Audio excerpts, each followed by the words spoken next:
Le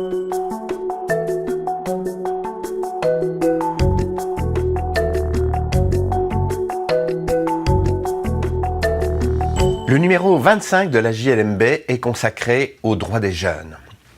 Outre une série de décisions qui portent sur les principes généraux, il comporte surtout une longue section relative à l'application de la loi du 19 mars 2017 qui d'une part fixe un statut pour les accueillants familiaux, mais aussi réintroduit plusieurs dispositions relatives à la prise en charge de mineurs ayant commis des faits qualifiés infractions et à la réparation du dommage qui en résulte.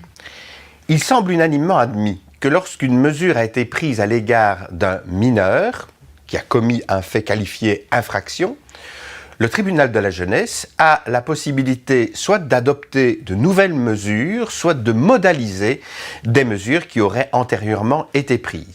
Alors ces mesures peuvent être prises, cela semble bien admis, dans le cadre de procédures en déchéance de l'autorité parentale ou dans le cadre de procédures d'éloignement du mineur de son milieu familial.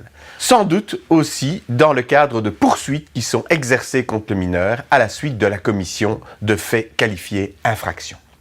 Mais une question taraude véritablement les avocats qui pratiquent le droit de la jeunesse actuellement, c'est celui du respect des droits de la défense dans le cadre de ces procédures. Faut-il nécessairement que l'on se trouve en présence de procédures contradictoires qui respectent les exigences procédurales prévues par la loi?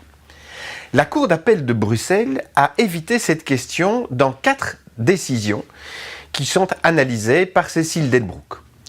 Le 26 décembre 2017 et le 12 février 2018, elle a accepté de statuer sur pareille demande alors qu'elles avaient simplement été formulées oralement à l'audience par l'un des parents du mineur.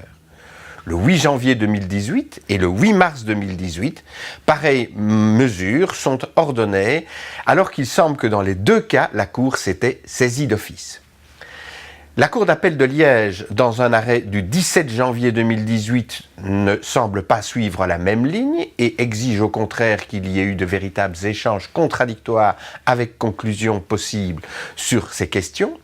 Mais on relève également 3 jugements prononcés par le tribunal de la jeunesse du Brabant wallon le 14 février 2018, celui de Charleroi le 26 mars 2018 et celui de Liège le 24 avril 2018, où à nouveau on s'est trouvé en présence d'hypothèses où les droits de la défense n'avaient pas été complètement respectés. Le droit au contradictoire semble avoir été bafoué à plusieurs reprises.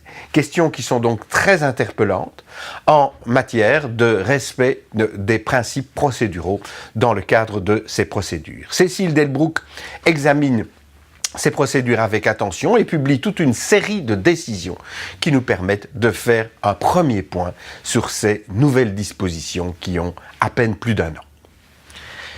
C'est un numéro qui, dans son ensemble, a été préparé par Cécile Delbrouck.